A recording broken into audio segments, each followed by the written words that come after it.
আসসালামু আলাইকুম। আশা করি আল্লাহর অশেষ রহমতে সকলে ভালো আছেন।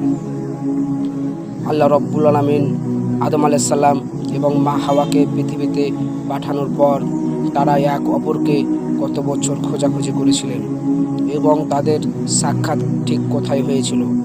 বন্ধুরা, আপনাদের সম্মুখে 10 সেকেন্ড সময় দেওয়া হলো।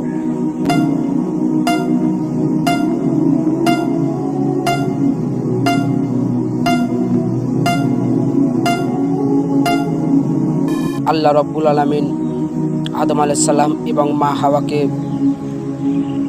পৃথিবীতে নামানোর পর আদম আলাইহিস সালাম এবং মা হাওয়া এক অপরকে 300 বছর ধরে খোঁজাখুঁজি করেছিলেন এবং 300 বছর খোঁজাখুঁজি করার পর তাদের সাক্ষাৎ হয় আরাফাত ময়দানে এবং আল্লাহ রব্বুল আলামিনের কাছে শুকরিয়া আদায় করে তারা সংসার শুরু করেন।